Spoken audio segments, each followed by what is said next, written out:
नमस्कार, नमस्ते, जय हिंद, राधे राधे दोस्तों। आज हम लोग उत्तर प्रदेश पीसीएस मुख्य परीक्षा 2010 के दो पेपरों को हल करेंगे। जी हाँ, मुख्य परीक्षा में 2017 से पहले जो पेपर हुआ करते थे तो उसमें दो पेपर एमसीक्यूज फॉर्मेट में हुआ करते थे।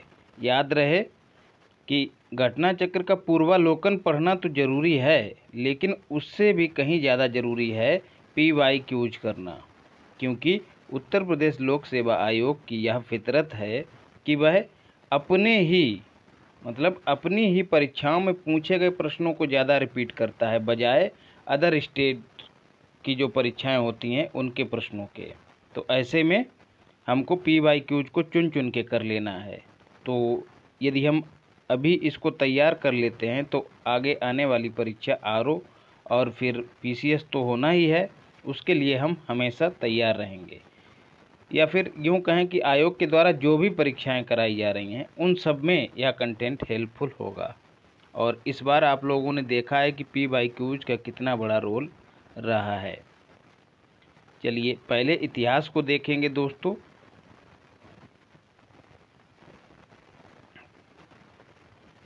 निम्नलिखित में से किस स्थल से हड्डी के उपकरण प्राप्त हुए हैं? तो महदाह से प्राप्त हुए हैं हड्डी के उपकरण। याद रखिएगा, महदाह कहाँ है? प्रतापगढ़। प्रतापगढ़ में है, प्रतापगढ़ जिले में है, उत्तर प्रदेश के। भारतीय उपमहाद्वीप में कृषि के प्राचीनतम साक्ष्य कहाँ से प्राप्त हुए हैं दोस्तों? तो मेहरगढ़ से प्राप्त हुए हैं। यदि दोस्तों इसमें लहुरा देव होता तब हम उत्तर लहुरा देव करते, लेकिन लहुरा देव नहीं है तो इसलिए मेहरगढ़ से प्राप्त हुए हैं। यहाँ से गेहूं के साक्ष्य प्राप्त हुए थे, याद रखिएगा। धौलावीरा जिस राज्य में स्थित है वह कौन सा है? गुजरात। आप सभी को पता है धौलावीरा जो है वह सैंधव सभ्यता स्थल है। और 40वां यूनेस्को की विश्व विरासत स्थल सूची में शामिल होने वाला स्थल है, याद रखिएगा, भारत का। 39वां कौन सा है? रामप्पा मंदिर। याद रखिएगा, रामप्पा मंदिर। एक उन्नत जल प्रबंधन व्यवस्था का साक्ष्य प्राप्त हुआ है कहाँ से दोस्तों? धौलावीरा से। पुनः वही स्थल पूछ लिया गया है दोस्तों। यही सब चीज़ें आपको यूनिक बनाती हैं। मतलब जो कंटेंट आपको दे रहा हूँ वो एकदम अपडेटेड है, चाहे वो करंट अफेयर्स के संदर्भ में हो या फिर अन्य किसी संदर्भ में। इसीलिए इसको PYQs with MDA, multi dimensional approach नाम दिया गया है। सांख्य दर्शन प्रतिपादित किया गया दोस्तों। इस बार भी दर्शन से एक सवाल पूछा गया था, कपिल मुनि के द्वारा इसको प्रतिपादित किया गया था। और न्याय दर्शन जो है गौतम के द्वारा प्रतिपादित किया गया था। यही प्रश्न पूछा गया था। प्रथम बौद्ध समिति का आयोजन कहाँ हुआ था दोस्तों? तो अजातशत्रु। कहाँ नहीं भाई, प्रथम बौद्ध समिति का आयोजन हुआ था अजातशत्रु के शासनकाल में। आपको एक ट्रिक बताया है, RVPK अपान AK अपान IMSIMB। इसको तैयार कर लीजिए, अपनी स्टडी टेबल पे चिपका लीजिए, इसको चुन चुन के इसको रट जाइए। आर का मतलब है दोस्तों राजगृह। राजगृह में जो बौद्ध संगीत हुई पहली, तो उसकी अध्यक्षता जो है दोस्तों महाकश्यप ने की थी। और किसके समय में हुई थी? तो ये बीच में जो दिया गया है AK ये शासकों की बात कही गई है। तो अजातशत्रु के समय में राजगृह में महाकश्यप के समय में पहली बौद्ध समिति का आयोजन किया गया था। दूसरी दोस्तों कहाँ आयोजित हुई थी? दूसरी वैशाली में, 20 वैशाली में आयोजित हुई थी। किसके समय में दोस्तों? तो कालाशोक के समय में यह स्थापित हुई थी या आयोजित हुई थी। और अध्यक्षता किसकी थी दोस्तों? तो सबकामी जो हैं इस समिति के अध्यक्ष थे। फिर पी का मतलब पाटलिपुत्र है दोस्तों। किसके समय में हुई थी? एक मिनट, कलर चेंज कर लेते हैं। अशोक के समय में हुई थी। पी का मतलब पाटलिपुत्र है। किसके समय में हुई थी? अशोक के समय में हुई थी। अध्यक्षता इसकी किसने की थी दोस्तों? तो महाकश्यप ने की थी। माफ़ करिएगा, मोगलीपुतिस्तिस ने की थी। ये एम पहले वाला एम महाकश्यप को संबोधित करता है और ये बाद वाला मोगलीपुतिस्तिस को संबोधित करता है। फिर तीसरी बौद्ध संगीति का आयोजन दोस्तों कहाँ हुआ था? कुंडल वन में हुआ था। किसके समय में? कनिष्क के समय में। के का मतलब कनिष्क है और अध्यक्षता इसकी किसने की थी? तो वसुमित्र ने। तो दोस्तों ये ट्रिक है RBPK अपान AK अपान MSMB। इसको रट जाइए, कभी सवाल गलत नहीं होगा और एक सवाल हर परीक्षा में पूछे जाने की प्रबल संभावना रहती है यहाँ से। तो यही सब व्याख्या में बताया गया है दोस्तों। तो अब देखिए इतनी लंबी व्याख्या को हम लोगों ने किस तरह से ट्रिक के माध्यम से तैयार कर लिया। जैन धर्म के संस्थापक हैं कौन दोस्तों? ऋषभदेव। निम्नलिखित में से किसे एशिया के ज्योति पुंज के तौर पर जाना जाता है? तो गौतम बुद्ध को लाइट ऑफ एशिया कहा जाता है। निम्नलिखित में से किस गुप्त शासक ने सर्वप्रथम सिक्के जारी किए थे? तो दोस्तों चंद्रगुप्त प्रथम ने सर्वप्रथम सिक्के जारी किए थे, याद रखिएगा। सती प्रथा का प्रथम अभिलेख दोस्तों कहाँ से प्राप्त हुआ है?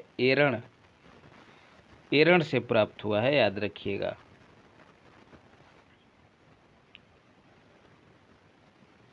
निम्नलिखित में से कौन एक सुमेलित नहीं है? तो अब्दुल रहमान हमीर रासो, यही सुमेलित नहीं होगा दोस्तों। चंद्रबरदाई पृथ्वीराज रासो, जगनिक आलाखंड सही है।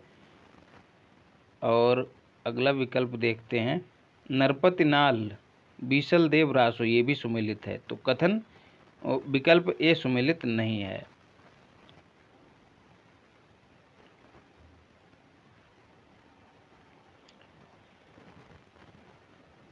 आगे बढ़ते हैं। निम्नलिखित में से कौन सिंचाई कर लगाने वाला दिल्ली का प्रथम सुल्तान था दोस्तों? तो FST बोले तो फिरोज शाह तुगलक। हक ए सर्ब इस कर को कहा जाता था।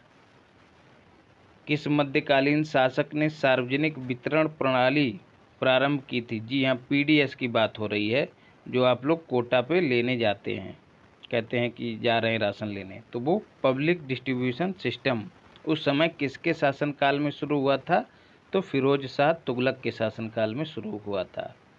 मध्यकालीन भारत के निम्नलिखित में से किस संत का जन्म प्रयाग में हुआ था? तो रामानंद जी का जन्म जो है वह प्रयाग में हुआ था। रामानंद जी जो हैं दोस्तों वो कबीरदास के गुरु थे, याद रखिएगा।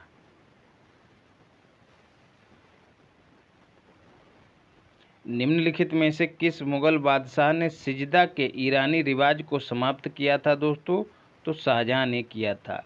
सिजदा और पैबोस की शुरुआत दोस्तों की किसने थी? बलबन ने, याद रखिएगा। बलबन ने एक पारसी त्यौहार की भी शुरुआत की थी, उसको क्या कहा जाता है? नवरोज। तो सिजदा को समाप्त किसने किया था? तो शाहजहां ने। दोस्तों देखिएगा कि यहीं से ये 2 पेपर हम लोग कर रहे हैं, यहीं से आपको एक आध सवाल मिल जाएगा जो UPPCS 2023 में रिपीट हुआ है। निम्नलिखित में से किसे अकबर ने स्वयं मारा था दोस्तों? तो अधम खां को जो है अकबर ने स्वयं मारा था। देखिए ए से अकबर और ए से ही अधम है, तो दोनों को जोड़िएगा तो लंबे समय तक याद रख पाएंगे। पुर्तगालियों ने भारत में निम्नलिखित में से किस स्थान पर प्रथम दुर्ग का निर्माण किया था? तो कोचीन में किया था।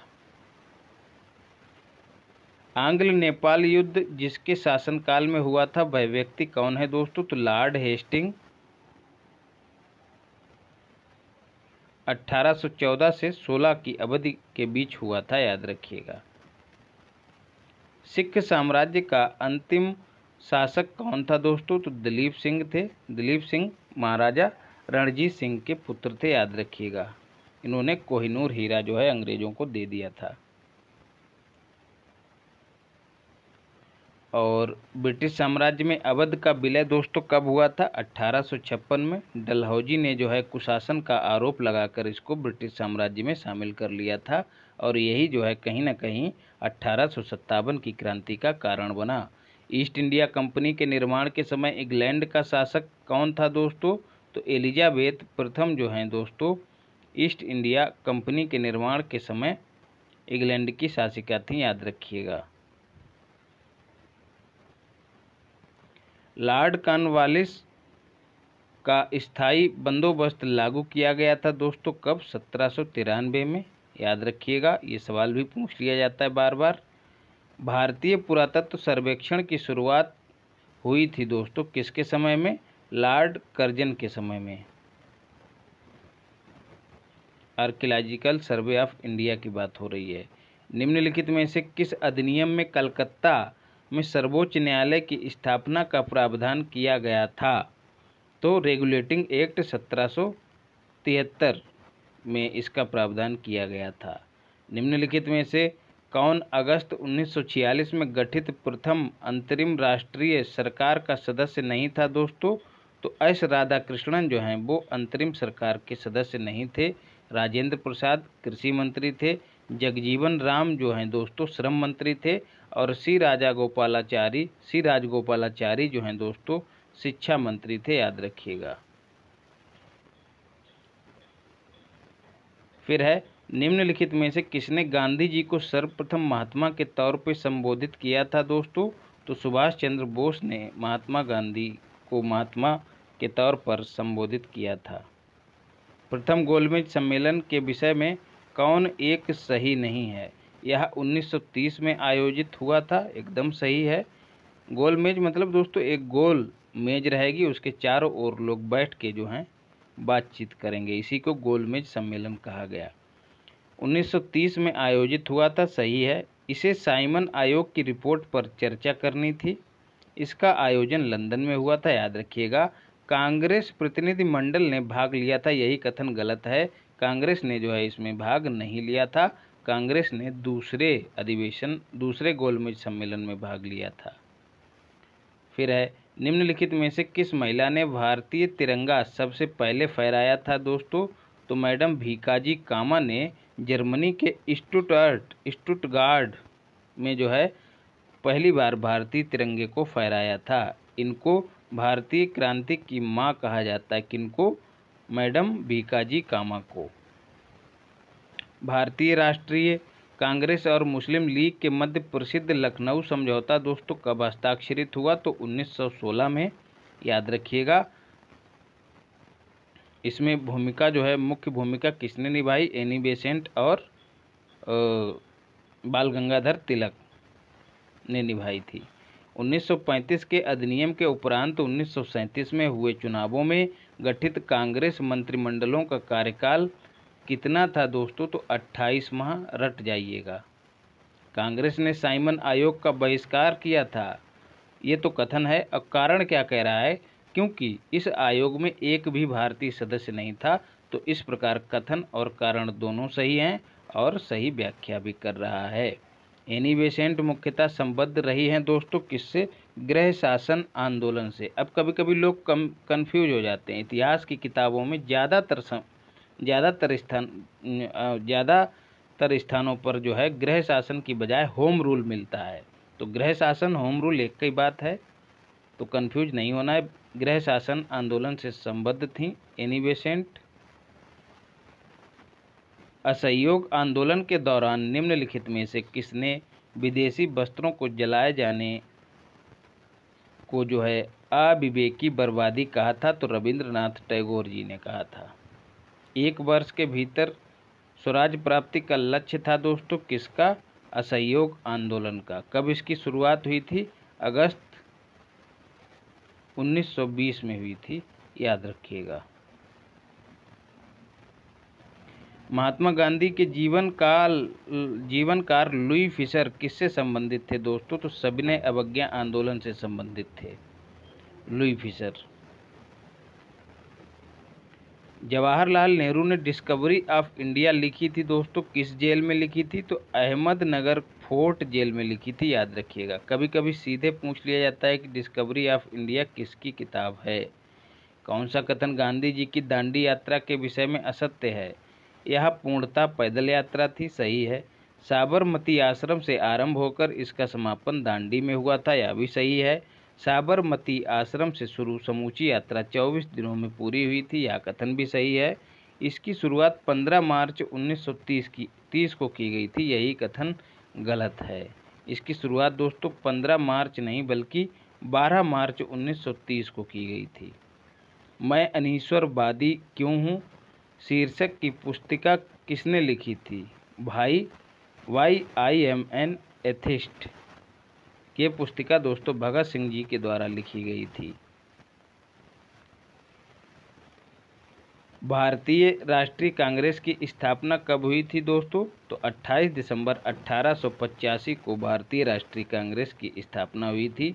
इसके प्रथम अध्यक्ष जो हैं दोस्तों WC बनर्जी थे। कुल 72 सदस्यों द्वारा इसमें हिस्सा लिया गया था। प्रथम अधिवेशन इसका बम्बई में किया गया था। तथाकथित प्रथम राष्ट्रीय स्वतंत्रता संग्राम ना तो प्रथम था, ना राष्ट्रीय था और ना ही स्वतंत्रता संग्राम था। यह कथन किसका है दोस्तों? तो RC मजूमदार का यह कथन है, याद रखिएगा। भारतीय राष्ट्रीय कांग्रेस के लखनऊ अधिवेशन के अध्यक्ष कौन थे दोस्तों? तो AC मजूमदार जी जो हैं भारतीय राष्ट्रीय कांग्रेस के लखनऊ अधिवेशन के अध्यक्ष थे, जहाँ पर मुस्लिम लीग और कांग्रेस दोनों मिल गए थे। इंडिया स्ट्रगल फॉर इंडिपेंडेंस पुस्तक के लेखक कौन हैं दोस्तों? इंडियाज स्ट्रगल फॉर इंडिपेंडेंस के लेखक बिपिन चंद्र हैं, याद रखिएगा। भारतीय मानक समय की यामोत्तर नहीं गुजरती है दोस्तों कहाँ से? महाराष्ट्र से नहीं गुजरती है दोस्तों, 5 राज्यों से गुजरती है। आंध्र प्रदेश, छत्तीसगढ़, उत्तर प्रदेश और ओडिशा। उत्तर प्रदेश, मध्य प्रदेश, छत्तीसगढ़, आंध्र प्रदेश। 1 मिनट, 1 2 3 4 और ओडिशा इसमें शामिल कर लीजिए दोस्तों। 5 राज्यों से गुजरती है। निम्नलिखित में से 82.5 डिग्री की बात हो रही है दोस्तों। निम्नलिखित में से किस स्थान पर सबसे कम वार्षिक वर्षा होती है? तो लेह में होती है। निम्नलिखित में से कौन सुमेलित नहीं है? मुरी जो है दोस्तों झारखंड में है, अलवाय केरल में है, धर्मापुरी जो है वह तमिलनाडु में है, ना कि ओडिशा में है, कोयली गुजरात में है। नीम राणा जो टिकाऊ आर्थिक विकास का मॉडल है अवस्थित है दोस्तों कहाँ? तो राजस्थान राज्य में अवस्थित है, याद रखिएगा। उड़ान एक गैस आधारित शक्ति परियोजना है, किसकी दोस्तों? महाराष्ट्र सरकार की है, याद रखिएगा।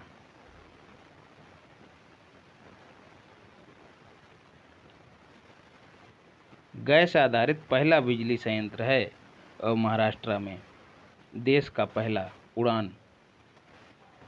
भारत के निम्नलिखित राज्यों को उनके कोयला भंडार के अवरोही क्रम में व्यवस्थित कीजिए तथा नीचे दिए गए कूट से सही उत्तर चुनिए। वर्तमान की बात करें दोस्तों तो आपको बताए भी थे ट्रिक, एक COJ कोच और अपान जोक, इस तरह से बताए थे। झारखंड और ओडिशा प्रथम 2 हैं। झारखंड में पहले स्थान पर झारखंड है कोयला भंडारण की दृष्टि से, और दूसरे स्थान पर ओडिशा है, याद रखिएगा। इसको एक बार देख लीजिएगा। हालांकि मैंने ठीक बताया लेकिन ट्रिक मैं आज खुद भूल गया हूँ, बाकी फैक्ट आपको ठीक बताया है। फिर है एल्युमिनियम संयंत्र और राज्य बताए गए हैं। अलुपुरम जो है दोस्तों कहाँ अवस्थित है? केरल में, जैसा कि नाम से ही विदित हो रहा है। अंगुल जो है वह कहाँ अवस्थित है? अंगुल जो है ओडिशा में अवस्थित है। बेलगाम कर्नाटक में है। ये वही बेलगाम है जहाँ पर गांधी जी ने कांग्रेस अधिवेशन की अध्यक्षता की थी। और कोरबा कहाँ है दोस्तों? छत्तीसगढ़ में है। तो याद कैसे रखना है आपको बता दिया है। भारत के निम्नलिखित राज्यों को उनके मक्का के उत्पादन के अवरोही क्रम में व्यवस्थित कीजिए। अब इस तरह का सवाल तो दोस्तों जल्दी नहीं पूछता है, लेकिन आपको बता दें कि वर्तमान में मक्का उत्पादन में कर्नाटक पहले स्थान पे है। काफ़ी दिनों से इस तरह का सवाल नहीं पूछा है, तो पहले स्थान पर कर्नाटक है, याद रखिएगा। कोंकण रेलवे मार्ग नहीं जोड़ता है दोस्तों, किसको नहीं जोड़ता है? तो बेलगाम कर्नाटक को नहीं जोड़ता है। बाकी मडगांव, रत्नागिरी और उडुपी इन सब को जोड़ता है, याद रखिएगा। कोंकण रेलवे मार्ग जो है कहाँ कहाँ से? महाराष्ट्र, गोवा, कर्नाटक और केरल से गुजरता है, याद रखिएगा, 4 राज्यों से। निम्नलिखित जलवायु में कौन दाब पेटियों के स्थानांतरण से संबंधित है दोस्तों? तो आप सभी जान रहे होंगे, भूमध्य सागरीय जलवायु और मानसूनी जलवायु दोनों दाब पेटियों के स्थानांतरण से संबंधित हैं। फिर पर्वत और देश बताए गए हैं दोस्तों। अलेघनी पर्वत दोस्तों कहाँ अवस्थित है? अलेघनी पर्वत जो है संयुक्त राज्य अमेरिका में अवस्थित है। फिर कैंटाब्रियन जो है वह स्पेन में अवस्थित है। एल्ब्रुज जो है वह ईरान में है और मैकेंजी जो है वह कनाडा में है, याद रखिएगा।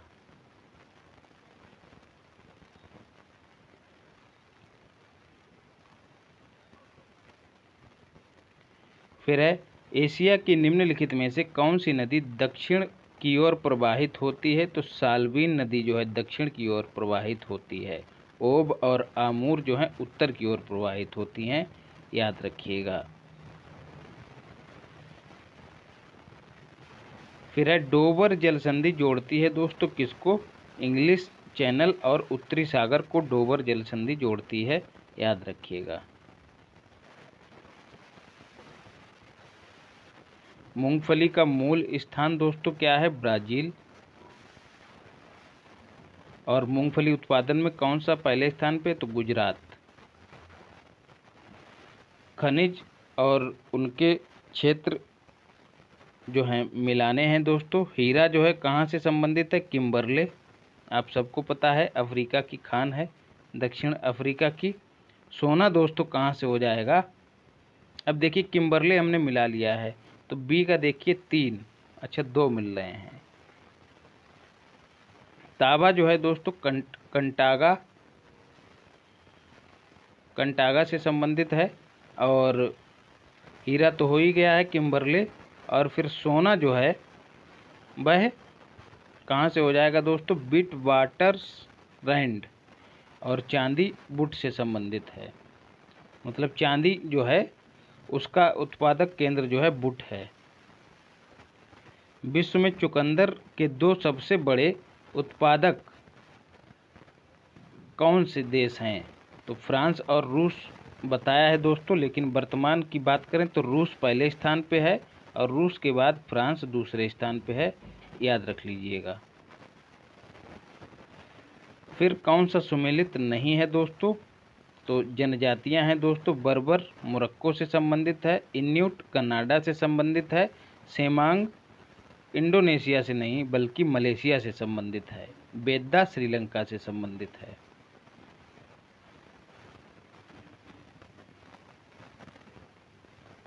फिर है निम्नलिखित में से किस अफ्रीकी देश की सीमा भूमध्य सागर से नहीं मिलती है? तो चाड की सीमा जो है भूमध्य सागर से नहीं मिलती है।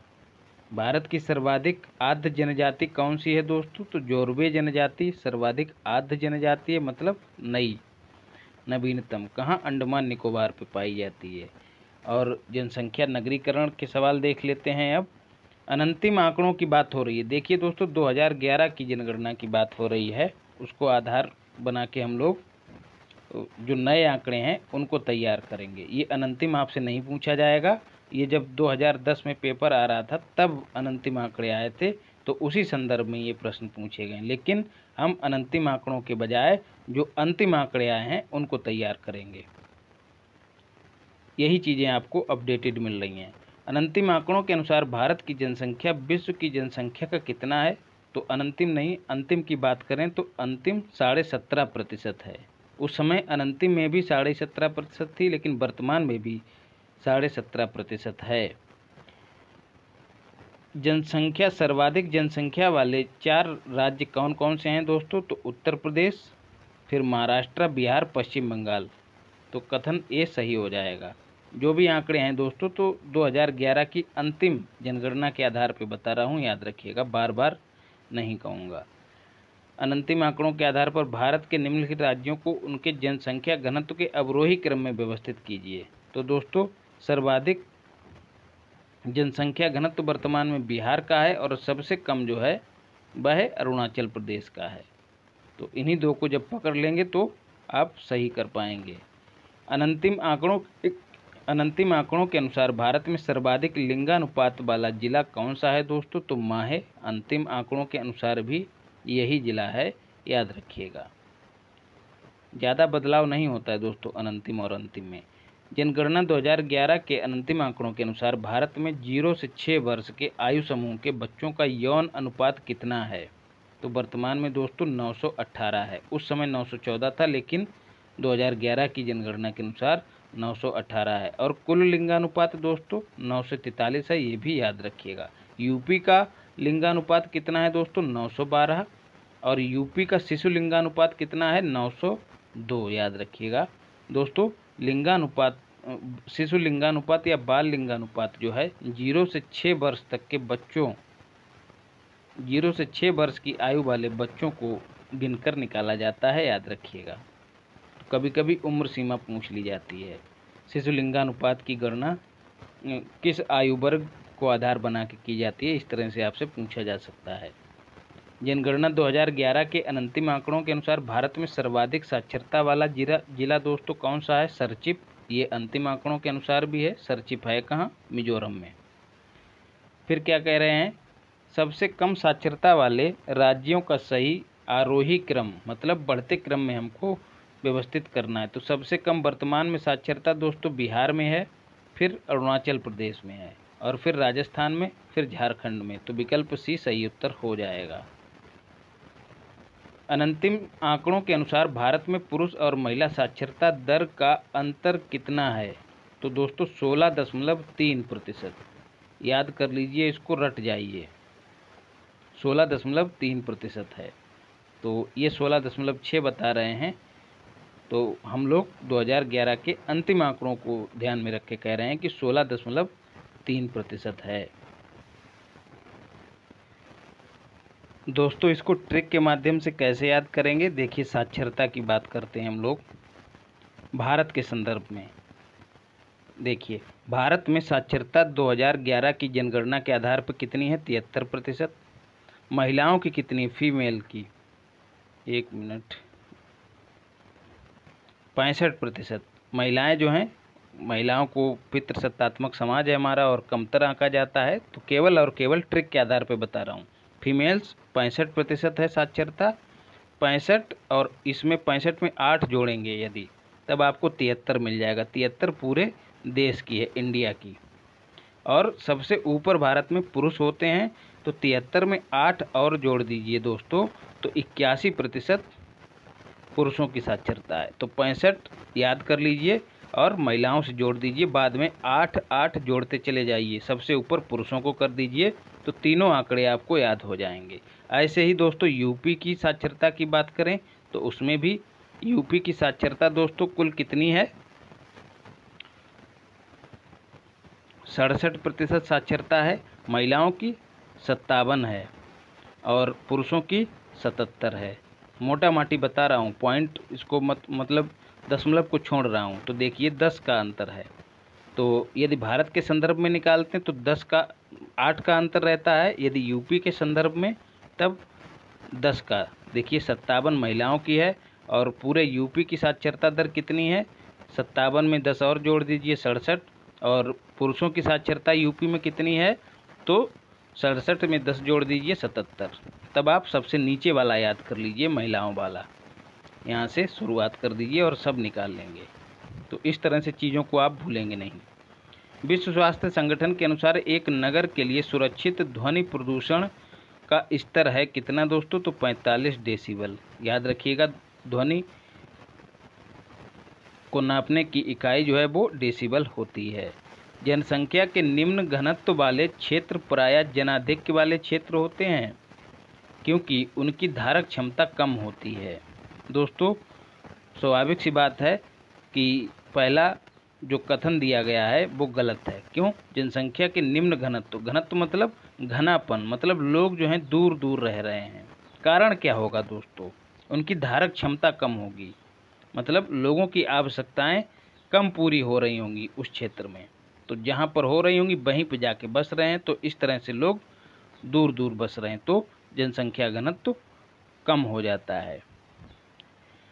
और ये कथन भी कह रहा है कि निम्न घनत्व वाले क्षेत्र प्राय जनाधिक्य वाले होते हैं। तो जनाधिक्य कैसे होगा भाई? जब जन ज़्यादा हो जाएंगे तो घनत्व निम्न कहाँ से रहेगा? तब घनत्व जो है ज़्यादा हो जाएगा। तो कथन गलत है और कारण सही है। तो इस प्रकार उत्तर जो है इसका डी सही होगा। इन लोगों ने ए बताया है, तो ए वाला उत्तर सही नहीं है। कथन विकल्प डी सही उत्तर है, याद रखिएगा। एशियाई नगर अत्यधिक नगरीकृत हैं क्योंकि कारण। जैसे ही दोस्तों कथन और कारण वाला सवाल मिले तो कथन पढ़ने के बाद कारण पढ़ने से पहले क्योंकि लगाया करिए। कथन एशियाई नगर अत्यधिक नगरीकृत हैं क्योंकि उनकी वृद्धि आर्थिक विकास को लांघ गई है। बिल्कुल सही है दोस्तों। और इसीलिए जो है दोस्तों उनकी जो नगरीकृत जो माफ़ करिए एशियाई जो नगर हैं दोस्तों वो ज़्यादा नगरीकृत क्यों हो रहे हैं? क्योंकि लोग जो हैं ग्रामीण क्षेत्रों से पलायन करके शहरों की ओर जा रहे हैं। कारण क्या है? आर्थिक विकास तेजी से हो रहा है। तो विकल्प ए सही उत्तर हो जाएगा। कथन और कारण दोनों सही हैं और व्याख्या भी करता है। कारण भारत में नगरीय गरीबी की जड़ें ग्रामीण क्षेत्रों में निहित हैं क्योंकि कारण क्या है? ग्रामीण क्षेत्रों में शिक्षा का स्तर नीचा है। तो दोस्तों कथन और कारण दोनों सही हैं और कारण जो है कथन की व्याख्या करता है। कैसे दोस्तों? ग्रामीण क्षेत्रों से लोग प्रवासित होकर जाते हैं शहरों में। यदि ग्रामीण क्षेत्रों के जो लोग हैं जो जाते हैं शहरों में, यदि उनका शिक्षा और कौशल कम होगा तो स्वाभाविक सी बात है वो वहाँ पर जो काम करेंगे वो उतना ज़्यादा गुणवत्ता युक्त नहीं होगा और ये लोग जो हैं वहाँ पर गरीबी को जन्म देंगे और खुद भी गरीब रहेंगे। तो नगरीय शहरों में सर्वाधिक गरीब की श्रेणी में यही लोग आते हैं। तो इस प्रकार विकल्प ए सही उत्तर हो जाएगा। सर्वाधिक नगरीकृत महाद्वीप दोस्तों वर्तमान में भी कौन है? ऑस्ट्रेलिया, याद रखिएगा। निम्नलिखित में से किस राज्य को अत्यधिक कुपोषण के कारण भारत का इथोपिया कहा जाता है? तो मध्य प्रदेश को कहा जाता है। भारत में राष्ट्रीय आय समंककों का आकलन किया जाता है दोस्तों, तो SCO सेंट्रल स्टैटिस्टिक्स ऑफिस के द्वारा। तो ये जो है दोस्तों अब इसका नाम बदलकर क्या कर दिया गया है? NSSO इसको और CSO इन दोनों को 2019 में मर्ज करके क्या नाम दे दिया गया है? NSO नेशनल स्टैटिस्टिकल ऑफिस, याद रखिएगा। तो यहाँ पर NSO उत्तर होगा।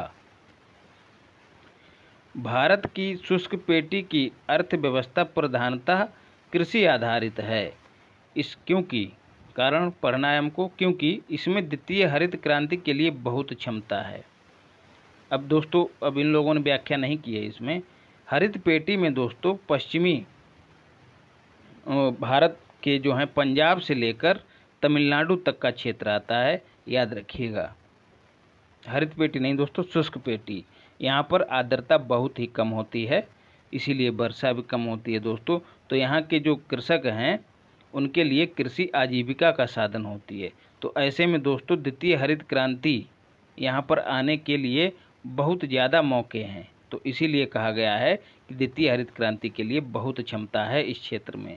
तो कथन और कारण दोनों सही हैं। कथन की पुष्टि कौन कर रहा है? कारण कर रहा है। तो विकल्प ए सही उत्तर हो जाएगा। भारत में क्षेत्रीय ग्रामीण बैंकों की स्थापना कब हुई थी? तो 1975 में हुई थी। भारत में मुद्रा एवं साख नियंत्रण का कार्य किसका होता है दोस्तों? तो भारतीय रिजर्व बैंक का होता है। विकल्प सी सही उत्तर होगा। वित्त आयोग का गठन दोस्तों कितने वर्ष के लिए किया जाता है? 5 वर्ष के लिए। अनुच्छेद 280 में इसका प्रावधान है। गठनकर्ता कौन है दोस्तों? गठन करते हैं राष्ट्रपति। वर्तमान में वित्त आयोग के अध्यक्ष कौन है दोस्तों? NK सिंह, याद रखिएगा। क्रेता का बाजार कहलाता है जहां दोस्तों मांग से पूर्ति अधिक होती है। जी हाँ, मांग से पूर्ति अधिक होती। जब वस्तुएं अधिक होंगी और खरीदने वाले लोग कम होंगे तो क्या होगा दोस्तों, क्रेता के पास ज़्यादा विकल्प हो जाएंगे। तो ऐसे बाज़ार में क्रेता डोमिनेंट हो जाएगा, उसको ज़्यादा विकल्प मिल जाएंगे दुकानें बदलने के। तो ऐसे में क्या होगा, क्रेता को चीज़ें सस्ती मिलने की प्रबल संभावना हो जाएगी। तो ऐसे ही बाज़ार को क्रेता बाज़ार कहा जाता है। भारत के आयात का सबसे बड़ा भाग प्राप्त होता है दोस्तों कहाँ से, चीन से। वर्तमान में भी दोस्तों यही आंकड़ा सही है। भारत सर्वाधिक आयात वर्तमान में चाइना से कर रहा है, सर्वाधिक निर्यात जो है भारत यूएसए को कर रहा है, याद रखिएगा। और भारत का व्यापार घाटा चाइना के साथ है वर्तमान में, आपको अचूक मारक सामग्री में कराया भी है। चाइना के साथ व्यापार घाटा चल रहा है और यूएसए के साथ व्यापार अधिशेष की स्थिति में है भारत। व्यापार घाटा दोस्तों क्या होता है, जब निर्यात जो है आयात की तुलना में कम हो जाता है तो उसको क्या कहते हैं, व्यापार घाटा। भारत के निर्यात का सबसे बड़ा भाग भेजा जाता है दोस्तों संयुक्त अरब अमीरात को। अब यही कथन दोस्तों, ये विकल्प सी यहाँ पर सही नहीं होगा वर्तमान संदर्भ में। वर्तमान संदर्भ में विकल्प डी सही होगा, अभी आपको ऊपर भी बता चुका हूँ। नील हरित शैवाल का उपयोग नत्रजन आपूर्ति हेतु किया जाता है दोस्तों धान के खेतों में। याद रखिएगा, ये सवाल रिपीट हुआ है यूपीपीसीएस 2023 में 14 मई को जो पेपर हुआ। धान के पौधों को उगाने की डैपाग विधि कहाँ विकसित हुई थी दोस्तों, तो फिलीपींस में, राजधानी इसकी मनीला है। भारत में विकसित प्रथम बौनी धान की किस्म कौन सी है दोस्तों, तो IR8 जो है पहली बौनी धान की किस्म है, याद रखिएगा। गुलाबी क्रांति का संबंध दोस्तों किससे है, प्याज की कृषि से है। मक्का की पत्तियों के शीर्ष का सफ़ेद हो जाना किसके कारण होता है दोस्तों, तो जिंक की कमी के कारण मक्का के पौधों की पत्तियां सफ़ेद हो जाती हैं। बीज जो प्रतिवर्ष बदला जाता है क्या कहलाता है, संकर बीज। निम्नलिखित में से कौन भारत के कृषि निर्यात की सर्वाधिक मूल्यवान वस्तु है दोस्तों, चावल। ये आंकड़ा दोस्तों नहीं मिल पाया तो इसको हम लोग छोड़ देते हैं। निम्नलिखित कथनों में से कौन सा एक अस्त्र प्रक्षेपास्त्र के संबंध में सही नहीं है। अस्त्र की बात हो रही दोस्तों, तो कथन डी जो है सही नहीं है। बाकी अस्त्र जो है आकाश से आकाश में मार करने वाली बैलिस्टिक मिसाइल है या फिर हवा से हवा में मार करती है। स्वदेश में DRDO के द्वारा इसका निर्माण किया गया है और उस समय के करंट अफेयर्स का सवाल है, इसको आप छोड़ भी सकते हैं। इतना जान लीजिए कि अस्त्र क्या है, अस्त्र एक हवा से हवा में मार करने वाली मिसाइल है। भारत का निम्नलिखित में से कौन सा परमाणु संयंत्र भूकंप जोन 4 में अवस्थित है दोस्तों, तो नरौरा। कहाँ अवस्थित है, उत्तर प्रदेश के बुलंदशहर में, बुलंदशहर जिले में। क्रांतिक प्रदूषित क्षेत्र और राज्य बताए गए हैं दोस्तों, तो चेंबूर जो है कहाँ का है दोस्तों, चेंबूर महाराष्ट्र का है।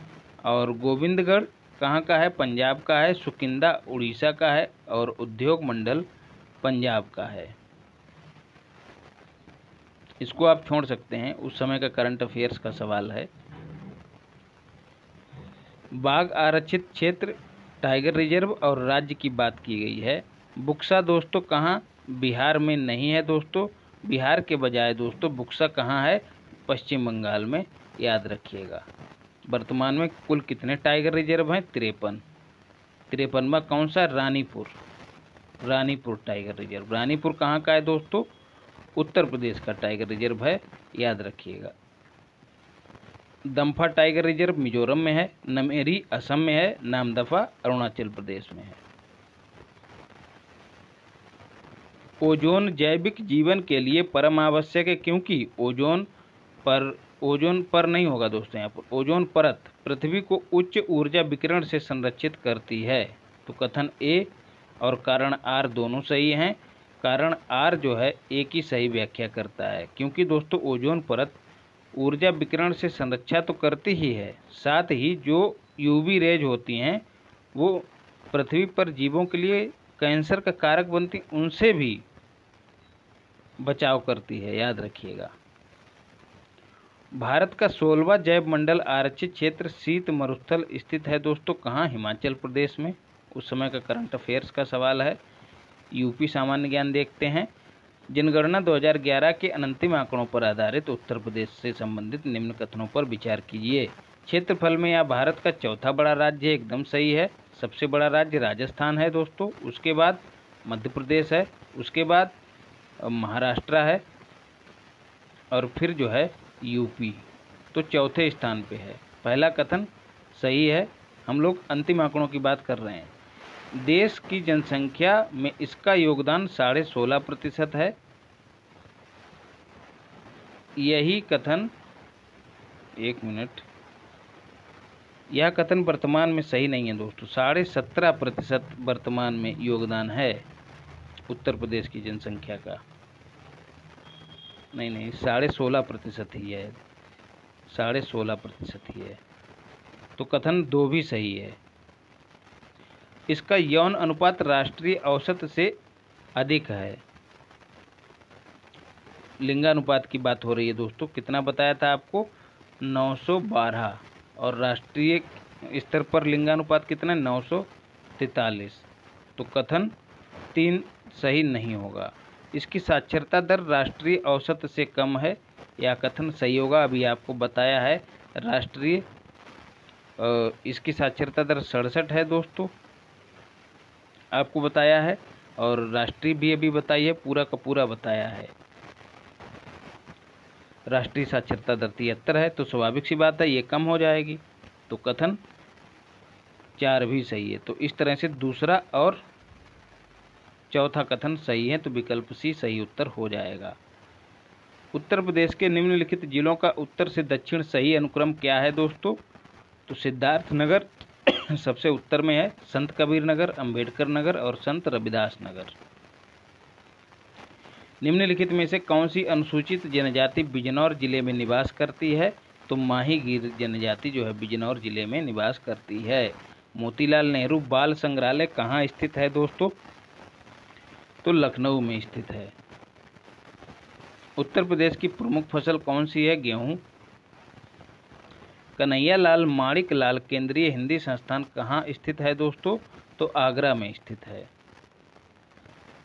धुरिया लोक नृत्य दोस्तों किस क्षेत्र का है? बुंदेलखंड क्षेत्र का।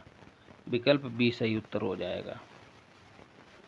निम्नलिखित युग्मों में से कौन एक सुमेलित नहीं है दोस्तों? आल्हा बुंदेलखंड क्षेत्र में गाया जाता है दोस्तों, बिरहा पूर्वांचल में गाया जाता है, चैती जो है दोस्तों रोहेलखंड में नहीं गाया जाता दोस्तों, पूर्वांचल में गाया जाता है, कजरी अवध क्षेत्र में गाया जाता है। तो विकल्प सी सही उत्तर नहीं है, यही सही सुमेलित नहीं है। भारत का सर्वाधिक जनसंख्या वाला राज्य उत्तर प्रदेश आर्थिक दृष्टि से एक पिछड़ा हुआ राज्य है, क्योंकि राज्य के विभिन्न भागों के विकास स्तर में स्पष्ट भिन्नता मिलती है। तो दोस्तों कथन और कारण दोनों सही हैं और व्याख्या भी करता है, याद रखिएगा। 2011 की जनगणना के अंतिम आंकड़ों के अनुसार निम्नलिखित में से उत्तर प्रदेश के किस जिले में सबसे कम महिला साक्षरता है दोस्तों? तो ये रामपुर दिया है, लेकिन अंतिम आंकड़ों की बात करें तो सबसे कम महिला साक्षरता जो है दोस्तों श्रावस्ती में है। ठीक है, सबसे कम महिला साक्षरता श्रावस्ती में है। सर्वाधिक महिला साक्षरता दोस्तों गौतम बुद्ध नगर में है, और यही आंकड़ा जो है पुरुषों के संदर्भ में भी है। सर्वाधिक पुरुष साक्षरता गौतम बुद्ध नगर में, सबसे कम पुरुष साक्षरता श्रावस्ती में। ऑल ओवर साक्षरता की बात करें तो यही आंकड़ा सही है। कुल साक्षरता गौतम बुद्ध नगर में है, सर्वाधिक है, और सबसे कम साक्षरता श्रावस्ती में है। तो तीनों मामलों में श्रावस्ती और गौतम बुद्ध नगर को रट जाइएगा।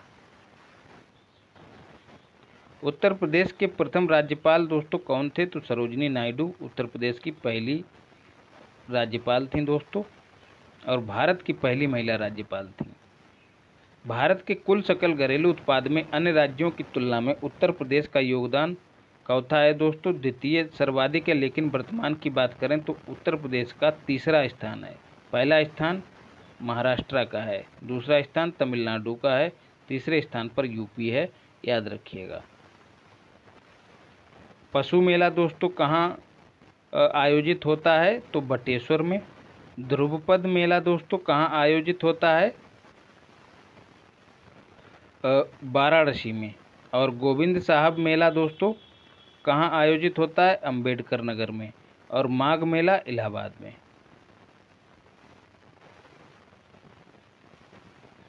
निम्नलिखित में से कौन सा विश्व धरोहर स्थल नहीं है, तो अकबर का मकबरा विश्व धरोहर स्थल नहीं है, बाकी तीनों धरोहर स्थल हैं, याद रखिएगा। फतेहपुर सीकरी, ताजमहल और आगरा का किला।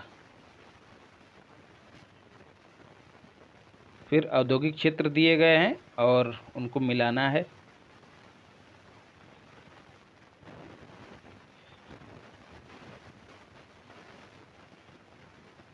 कानपुर दोस्तों, एक मिनट, कानपुर चमड़े के सामान के लिए जाना जाता है। मेरठ खेलकूद के सामान के लिए जाना जाता है। मुरादाबाद जो है धातु पत्रों के लिए जाना जाता है। और आगरा जो है पर्यटन के लिए जाना जाता है। फिर है, गंगा नदी के निम्नलिखित में से किस भाग को राष्ट्रीय जलमार्ग घोषित किया गया है, तो इलाहाबाद से हल्दिया, इसको राष्ट्रीय जलमार्ग संख्या 1 कहा जाता है। मिट्टी के बर्तन दोस्तों कहाँ मतलब कहाँ से संबंधित हैं, खुर्जा से संबंधित हैं। काष्ठ नक्काशी जो है दोस्तों, काष्ठ नक्काशी जो है वो पीलीभीत से संबंधित है, और पीलीभीत बांसुरी के लिए भी जाना जाता है। और एक मिनट जरा देख लेते हैं, मैं खुद कंफ्यूज हो रहा हूँ। मिट्टी के बर्तन खुर्जा, काष्ठ नक्काशी सहारनपुर, सहारनपुर कागज के लिए भी जाना जाता है। काष्ठ पादुका खड़ाऊं पीलीभीत, और बांसुरी भी पीलीभीत, ये भी याद रखिएगा। जरी बरेली से संबंधित है, और शाहजहांपुर भी जरी से ही संबंधित है, याद रखिएगा। निम्नलिखित में से कौन उत्तर प्रदेश में बौद्ध परिपथ का भाग नहीं है, तो कपिलवस्तु, कुशीनगर, श्रावस्ती, संकिसा, चारों दोस्तों बौद्ध परिपथ का भाग हैं, तो स्टार दे दिया गया है। स्थान दिए गए हैं दोस्तों और मिलाना है।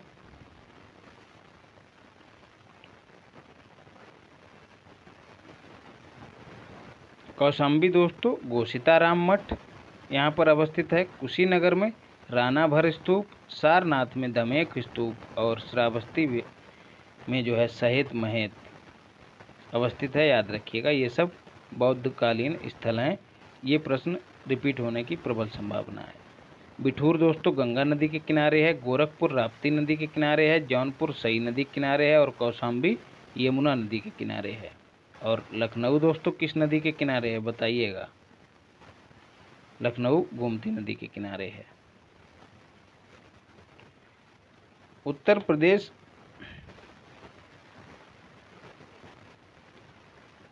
प्रदेश के नरसिंह यादव ने हाल ही में आयोजित, ये क्वेश्चन नहीं पूछा जाएगा, करंट अफेयर का है। उत्तर प्रदेश के निम्नलिखित नगरों में से किस एक में नगर निगम नहीं है दोस्तों, तो फैजाबाद में नहीं है। अब करंट अफेयर्स के सवाल हैं दोस्तों, इनको छोड़ते हुए आगे बढ़ते हैं।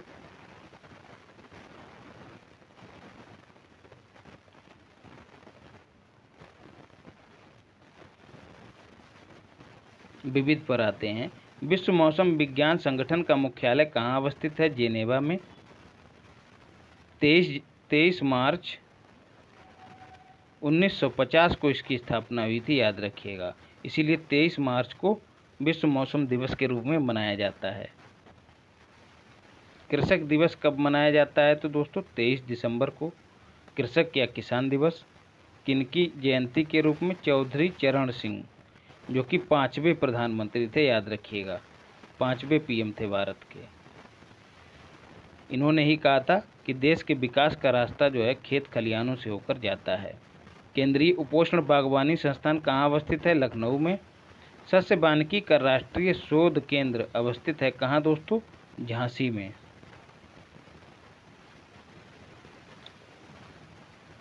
और चारा अनुसंधान केंद्र भी झांसी में अवस्थित है। भारत में दार्शनिक मुद्रा प्रणाली की शुरुआत कब हुई थी? 1957 में।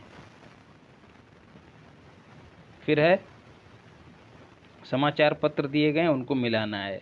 दैनिक आज जो है समाचार पत्र, उसका संस्थापक कौन है? शिव प्रसाद गुप्ता। लीडर के मदन मोहन मालवीय। नेशनल हेराल्ड के JL नेहरू।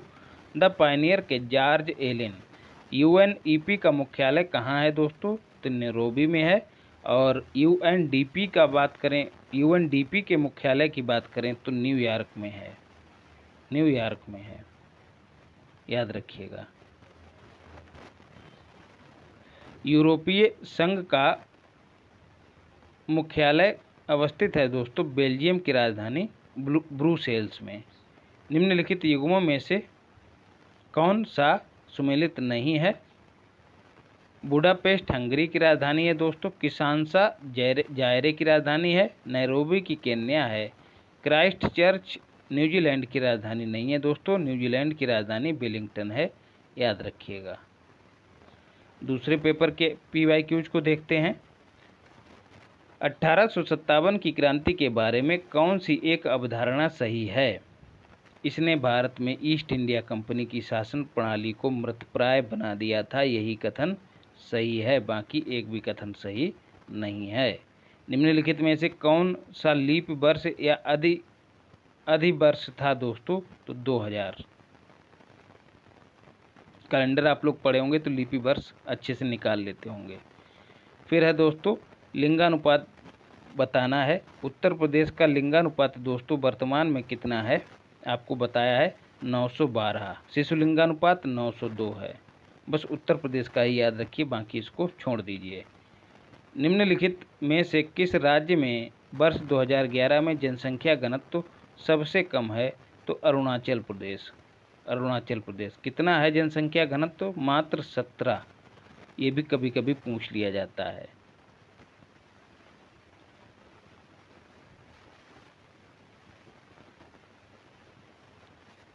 फिर जनगणना 2011 के अनंतिम आंकड़ों के अनुसार निम्नलिखित में से भारत के किस राज्य में न्यूनतम साक्षरता दर है?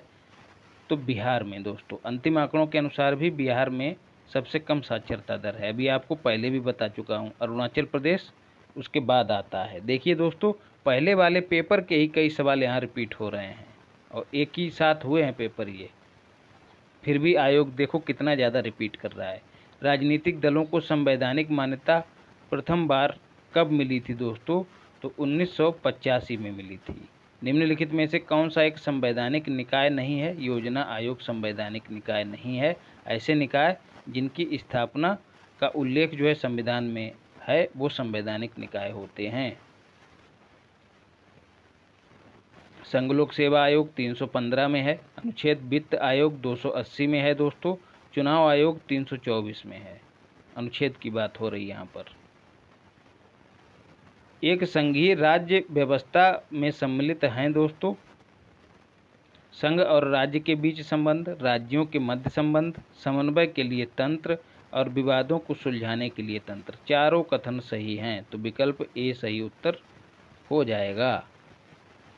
भारत का संविधान पूर्ण रूप से तैयार हुआ था दोस्तों कब? 26 नवंबर 1949 को। लागू कब हुआ था? 26 जनवरी 1950 को लागू हुआ था। भारतीय संविधान के निर्माण से संबंधित निम्नलिखित कथनों में से कौन सही हैं? पंडित नेहरू के उद्देश्य प्रस्ताव का जो संविधान सभा द्वारा स्वीकार किया गया था संविधान के निर्माण पर असर था, सही है दोस्तों। उद्देशिका बहुत महत्वपूर्ण उद्देश्यों की पूर्ति करती है, ये कथन भी सही है। संविधान को भारत के लोगों ने आदेशित किया था, यह भी सही है।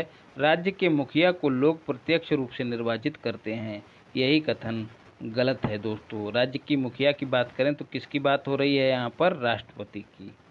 राष्ट्रपति की बात हो रही है। तो राष्ट्रपति दोस्तों आपको पता ही है अप्रत्यक्ष रूप से निर्वाचित होता है। निम्नलिखित में से कौन सा एक भारत शासन अधिनियम 1935 में स्वीकार किया हुआ महत्वपूर्ण और स्थायी अवयव नहीं है? देश के लिए लिखित संविधान 1935 के अधिनियम से संबंधित नहीं है।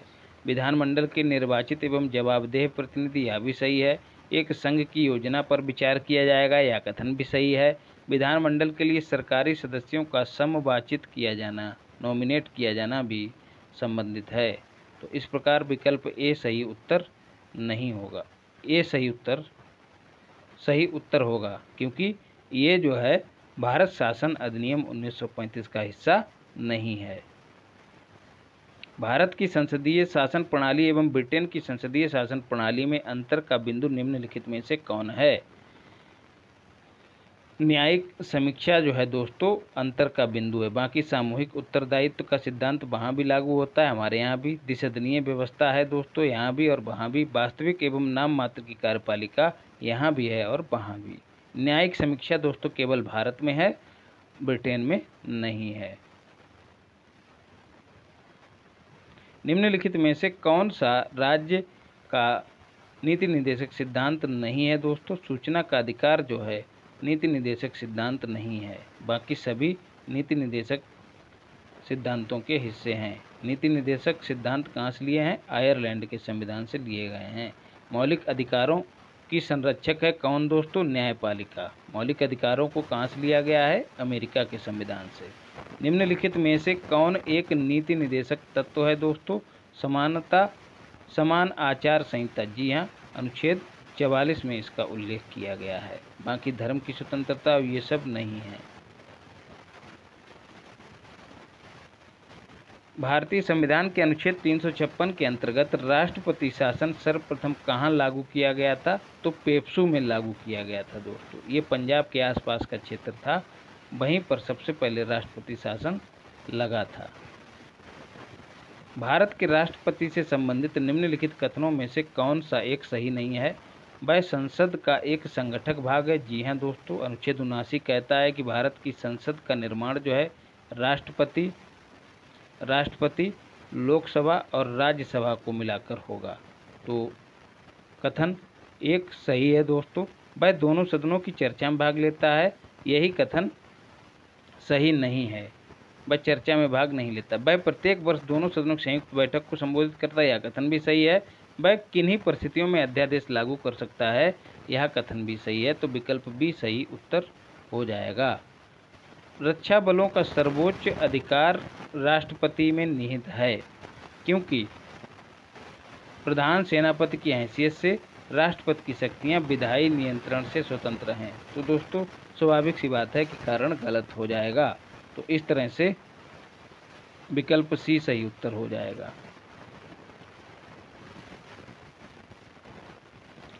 संविधान के निम्नलिखित अनुच्छेदों में से किस एक के अंतर्गत संघ की कार्यपालिका शक्तियां राष्ट्रपति में निहित हैं? तो अनुच्छेद 53 के तहत भारत का राष्ट्रपति राष्ट्रीय आपात की घोषणा कर सकता है बाहरी आक्रमण के समय, आंतरिक अशांति के कारण, सशस्त्र विद्रोह, सांप्रदायिक संघर्ष।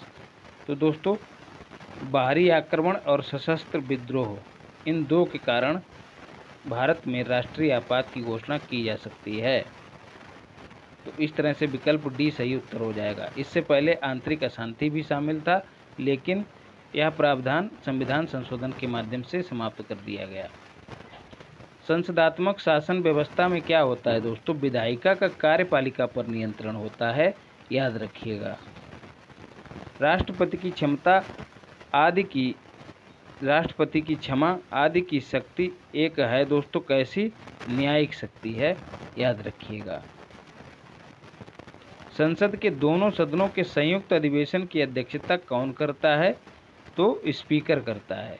अनुच्छेद 118 में इसका उल्लेख है, याद रखिएगा। निम्नलिखित में से कौन सा एक प्रस्ताव भारत में मंत्रिपरिषद द्वारा रखा जा सकता है? विश्वास प्रस्ताव।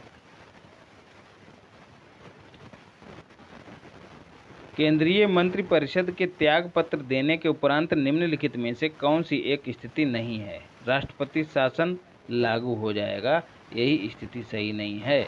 बाकी सारी स्थितियां ठीक हैं, इनको देख लीजिएगा दोस्तों। निम्नलिखित में से किस राज्य से सभा के लिए निर्वाचित सदस्यों की संख्या सबसे कम है? तो दोस्तों हिमाचल प्रदेश। अब ये सभा कौन सी सभा की बात हो रही है? राज्यसभा की बात हो रही है दोस्तों। प्राक्कलन समिति संसद के किस सदन के सदस्यों से गठित की जाती है? तो लोकसभा के सदस्यों से गठित की जाती है। इसमें कुल 30 सदस्य होते हैं दोस्तों। राज्यसभा से एक भी सदस्य नहीं होता है। लोक लेखा समिति की बात करें दोस्तों तो उसमें कुल 22 सदस्य होते हैं। 17 लोकसभा से होते हैं दोस्तों। और एक मिनट, इसको छोड़ते हैं, इसमें नहीं दिया गया है। प्राक्कलन समिति संसद के किस सदन के सदस्यों से गठित की जाती है? जी हाँ, ठीक है दोस्तों, केवल और केवल लोकसभा सदस्यों से ही गठित की जाती है। इसमें राज्यसभा के सदस्य शामिल नहीं होते हैं दोस्तों। राष्ट्रीय विकास परिषद राष्ट्रीय योजना की उन्नति पर चर्चा करती है।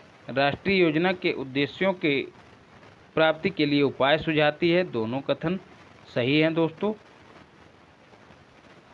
राष्ट्रीय योजना निर्माण हेतु दिशा निर्देश प्रदान करती है, यह कथन भी सही है। योजना के लिए धन आवंटन सुझाती है, यही कथन गलत है दोस्तों। तो इस प्रकार विकल्प ए सही उत्तर हो जाएगा। फिर भारत के संविधान के अनुच्छेद 371 खा में निम्न राज्यों में से किसके लिए विशेष उपबंध प्रावधानित हैं? तो असम में दोस्तों। 371 बी की बात हो रही है। अब देखिए असम में क्या आता है? ए दोस्तों, और अनुच्छेद में क्या आ रहा है? बी। ऐसे जोड़ के याद रखिएगा इसको। 2003 में गोरखाओं को ओबीसी का दर्जा दिया था उत्तराखंड राज्य ने। करंट अफेयर्स का सवाल है दोस्तों, नहीं 2003 में पूछा गया है, तो करंट अफेयर्स नहीं मान सकते क्योंकि 2010 का पेपर है। गोरखाओं को ओबीसी का दर्जा उत्तराखंड ने दिया था। निम्नलिखित कथनों पर विचार कर बताइए कि इनमें से कौन एक सही है। सर्वोच्च न्यायालय केवल मूल क्षेत्राधिकार रखता है, गलत है दोस्तों। यह केवल मूल एवं अपीलीय क्षेत्राधिकार रखता है, यह भी गलत है।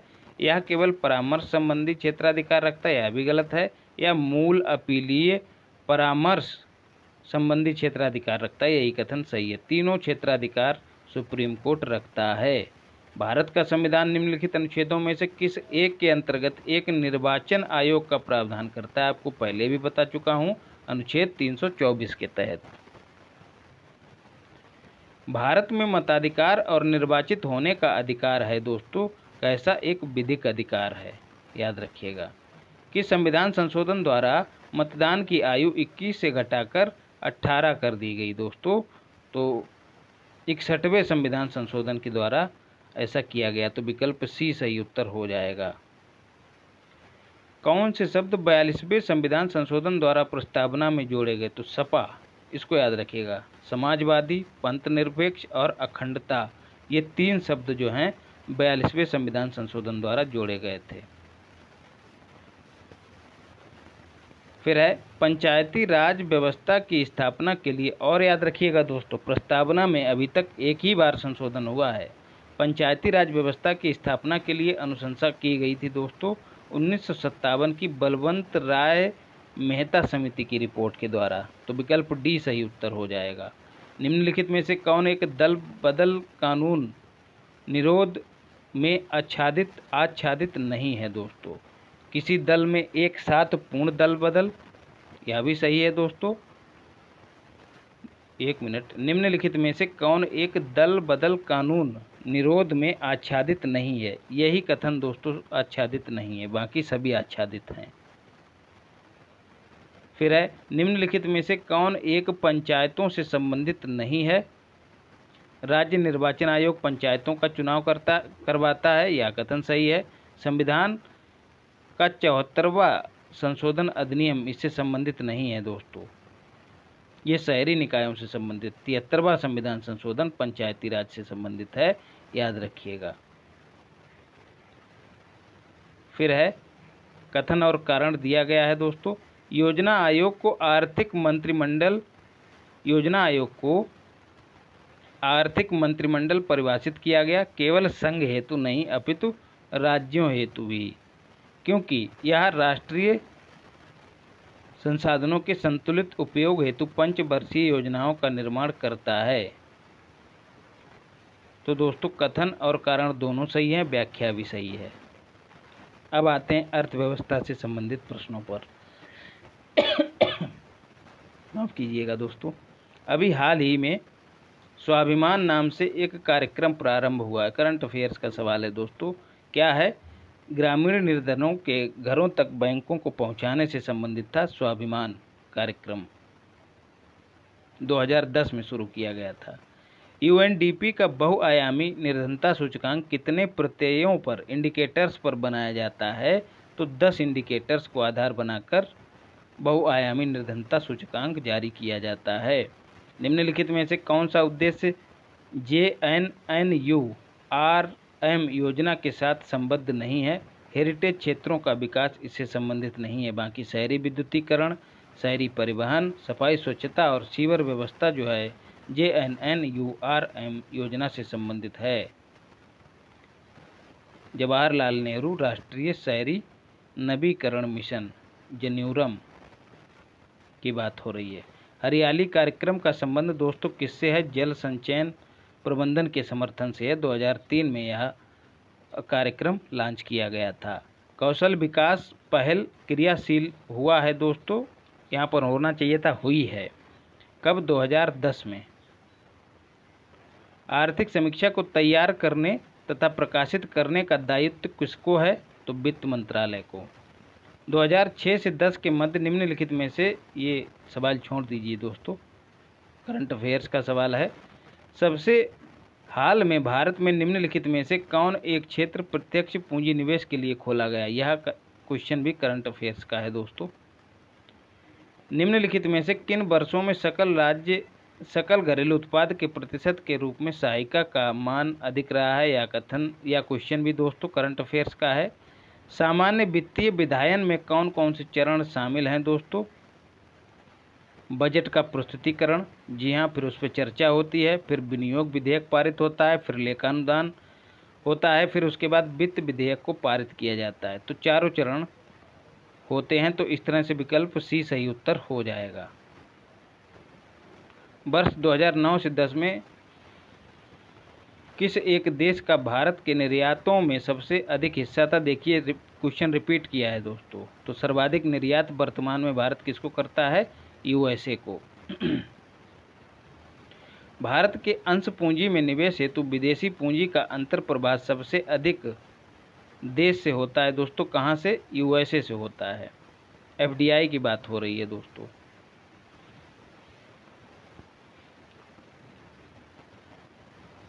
FDI की बात हो रही है दोस्तों। सर्वाधिक FDI सिंगापुर से आया है इस बार।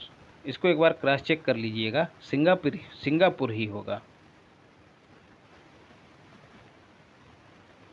निम्नलिखित में से कौन सा देश एशिया पैसिफिक ट्रेड एग्रीमेंट का सदस्य नहीं है? तो स्वाभाविक सी बात है, म्यांमार इसका सदस्य नहीं है।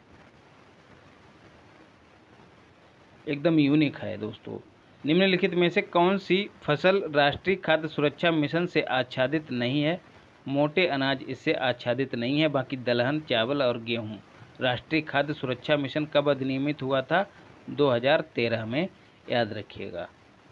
हाल ही में कौन कृषि तथा संबंधित क्रियाओं हेतु सबसे कम संस्थागत साख प्रदान कर रहा है? करंट अफेयर्स का सवाल है, इसको छोड़ते हैं।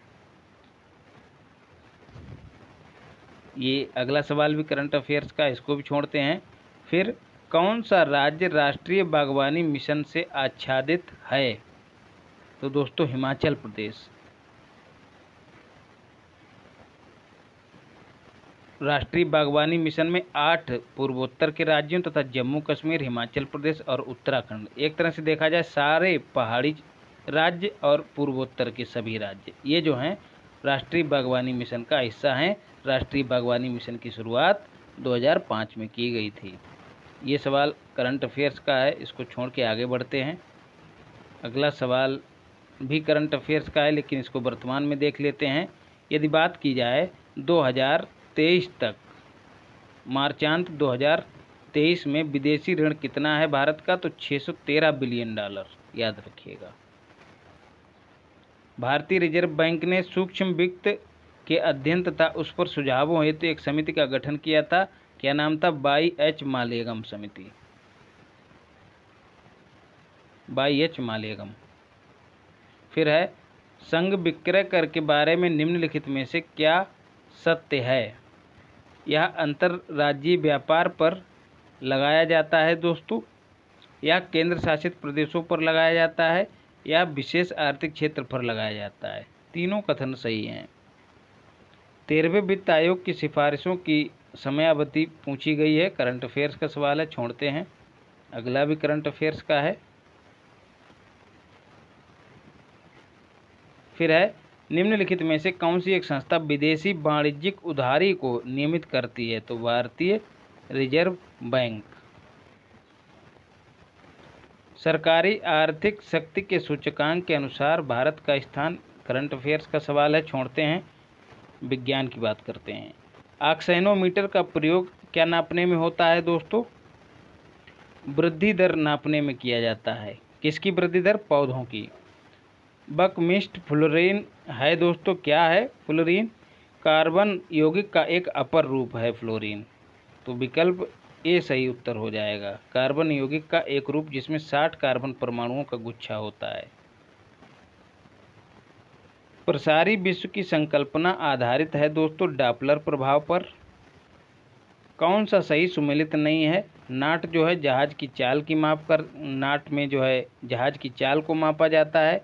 नाटिकल मील जो है नौ संचलन में प्रयुक्त दूरी की इकाई है।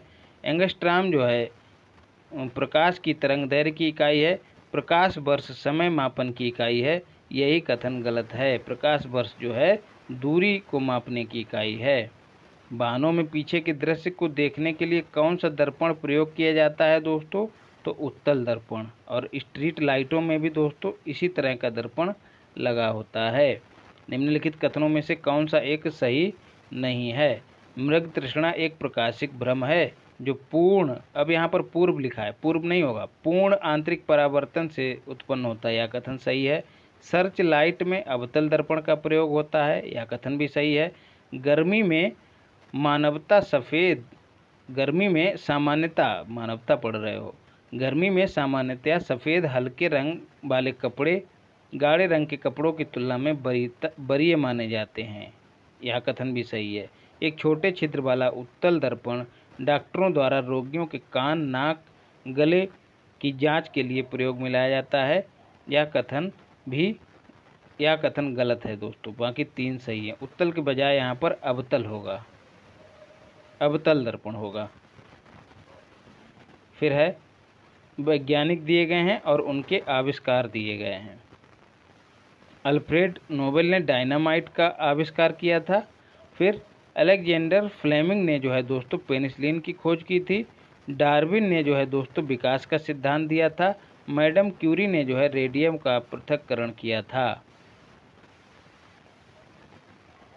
फिर है कौन सा सुमेलित नहीं है दोस्तों? एंटी फ्रीज यौगिक कौन सा होता है दोस्तों? Ethylene glycol.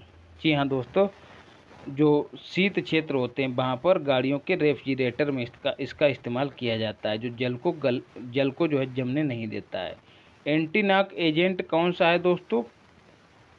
टेट्रा एथिलेट। एंटीऑक्सीडेंट कौन सा है? Beta carotene.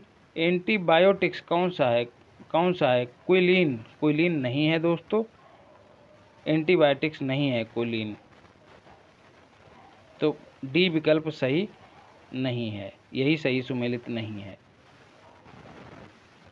कौन सा साधारण टार्च सेल के टर्मिनलों को बनाता है?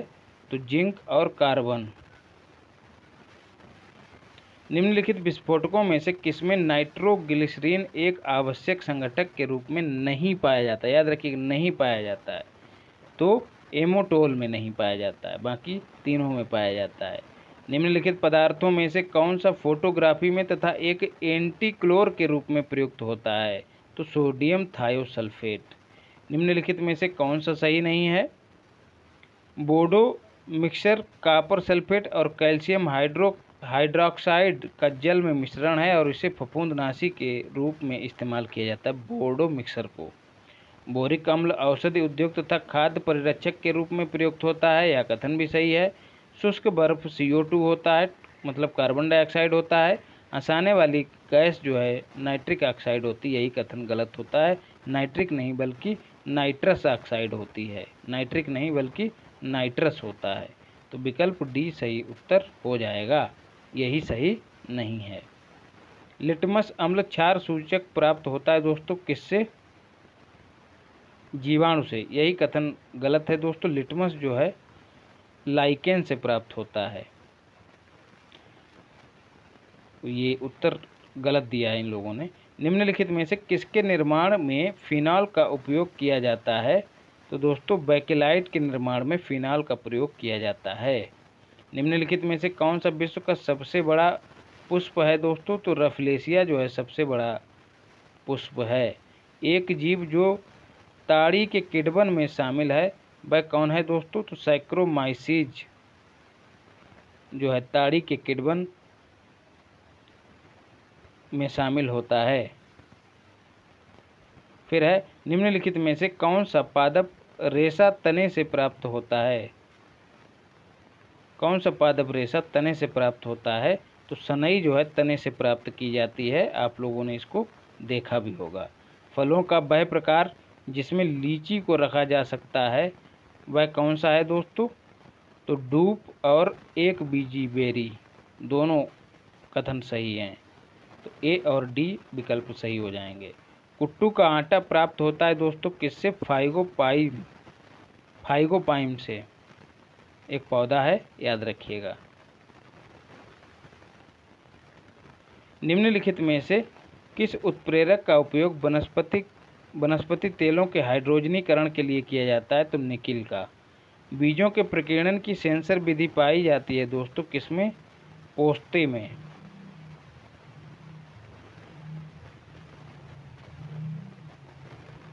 निम्नलिखित रोगों में कौन जीवाणु जनित है दोस्तों? तो यक्ष्मा जो है जीवाणु जनित है, याद रखिएगा। फिर है भारत में जन्म प्रत्येक 200 शिशुओं में एक अतिसार से मर जाता है, जिसका कारण है क्या दोस्तों? अमीबा, पेचिस की बात हो रही है। एल्कोहल के क्या लिखा है? एल्कोहल के निराविशन के लिए निम्नलिखित मानव अंगों में कौन उत्तरदायी है? तो लीवर। रेड रिबन एक्सप्रेस चलता फिरता दृश्य साधन है दोस्तों एड्स हेतु जागरूकता का। इसको थोड़ा जूम कर लेते हैं। फिर मिलाना है दोस्तों, ज्वरनाशी पैरासीटामॉल है, सही है। प्रतिफेन कारक पॉलीएमाइड्स है, ठीक है। पूतिरोधी एस्पिरिन, यही नहीं है दोस्तों। बाकी अस्थि अवरोधी कौन है? Calciferol, vitamin D. एस्पिरिन दर्द निवारक दवा होती है, ना कि पूतिरोधी। फिर कथन और कारण दिए गए हैं। कटे स्थानों से रक्त प्रवाह रोकने के लिए फिटकरी का उपयोग किया जाता है, क्योंकि रक्त एक कोलाइडी निकाय है जिसमें ऋणावेशित कोलाइडी कण होते हैं। फिटकरी के एल्युमिनियम आयनों की स्कंदन शक्ति अधिक होती है, अतः रक्त स्कंदित हो जाता है। तो इस प्रकार दोस्तों कथन और कारण दोनों सही हैं और व्याख्या भी सही है।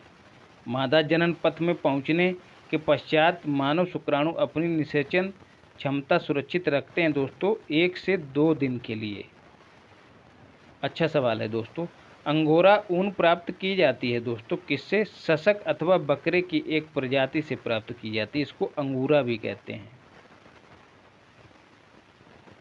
निम्नलिखित में श्वान उपजातियों में कौन भौंकने में असमर्थ है? तो डिंगो जो है भौंक नहीं सकता है, लेकिन होता कुत्ता ही है। निम्नलिखित में से कौन WW का सही रूप है दोस्तों? तो वर्ल्ड वाइड वेब। इसके खोजकर्ता कौन है? Tim Berners Lee.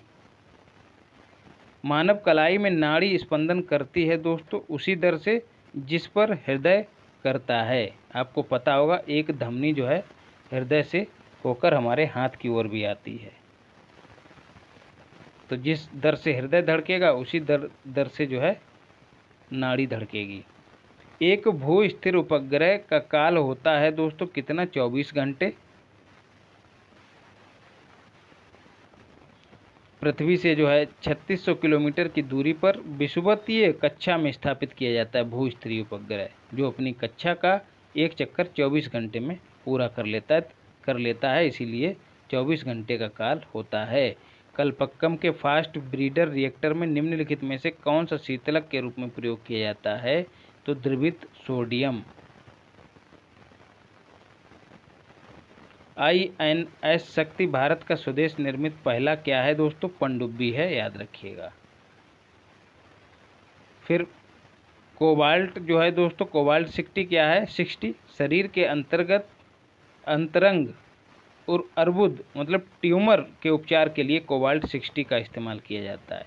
Iodine 131 thyroid tumour के उपचार के लिए, फास्फोरस 32 जो है श्वेतक्तता के उपचार के लिए, और गोल्ड 198 रेटिना दोषों के उपयोग से संबंधित नहीं है, बल्कि गोल्ड 198 जो है कैंसर के इलाज में उपयुक्त होता है। तो इस तरह से विकल्प डी सही उत्तर हो जाएगा। उत्तर प्रदेश के सवाल देख लेते हैं। उत्तर प्रदेश राज्य का कौन सा शहर उत्कृष्ट शहर योजना के अंतर्गत शामिल किया गया है? कानपुर।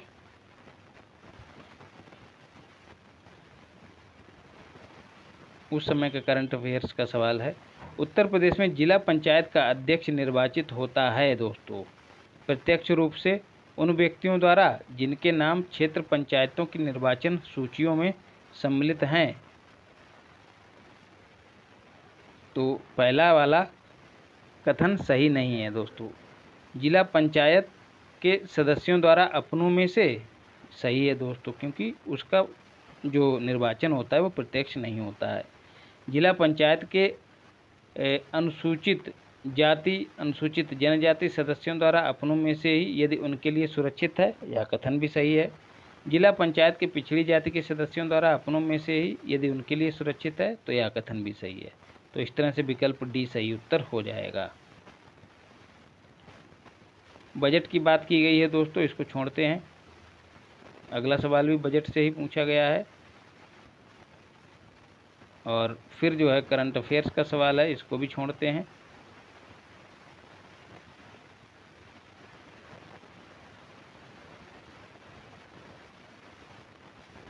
ये सब करंट अफेयर्स के ही सवाल हैं दोस्तों, इसको छोड़ते हैं, सीधे विविध पर आते हैं। निम्नलिखित में से कुरुक्षेत्र के बारे में क्या सत्य है? या ग्रामीण विकास हेतु अग्रणी पुस्तिकाएं आप लोग सभी जान रहे होंगे। कुरुक्षेत्र और योजना दो ऐसी पत्रिकाएं हैं जिनको हम लोग भी पढ़ते हैं, तो ये उसी पत्रिका की बात हो रही है। निम्नलिखित वर्षों में से किस वर्ष में देश में विदेशी पर्यटकों के आगमन में विगत वर्ष की अपेक्षा गिरावट दर्ज की गई? करंट अफेयर्स का सवाल है 2008-9 में, इसको छोड़ भी सकते हैं। तो इस तरह से दोस्तों सभी दोनों पेपर कंप्लीट होते हैं। चैनल को जिन लोगों ने सब्सक्राइब नहीं किया है वो लोग सब्सक्राइब कर लें, वीडियो को लाइक कर दें और शेयर भी कर दें। और अंत में एक सूचना है दोस्तों, और टारगेट एक मिनट, इसका ज़रा रंग चेंज करते हैं। टारगेट मेंस 2023-24, तो जिन लोगों का मेंस लगा हुआ है दोस्तों उनके लिए यह प्रोग्राम लाया गया है। आंसर राइटिंग प्रोग्राम है। 6 पेपरों के लिए आंसर राइटिंग कराई जाएगी। प्रतिदिन 2 प्रश्न दिए जाएंगे, इससे ज़्यादा भी दिए जा सकते हैं आपकी क्षमता के अनुरूप। और साप्ताहिक टेस्ट होगा दोस्तों, मतलब विद इन टाइम आपको 5 से 6 या फिर हो सकता है 20 प्रश्न जो है लिखने के लिए, जैसे आप लोग सहमत होंगे उस तरह से आपको साप्ताहिक टेस्ट की सुविधा दी जाएगी। और आपकी आवश्यकताओं और चुनौतियों को ध्यान में रखते हुए फीस जो है मात्र 499 रुपये है। 1 जून से स्टार्ट हो रहा है, तो यदि आप इसमें रुचि रखते हैं तो संपर्क करिएगा, व्हाट्सएप नंबर दिया गया है। तो चैनल को सब्सक्राइब करिए। मिलते हैं अगली क्लास में, धन्यवाद।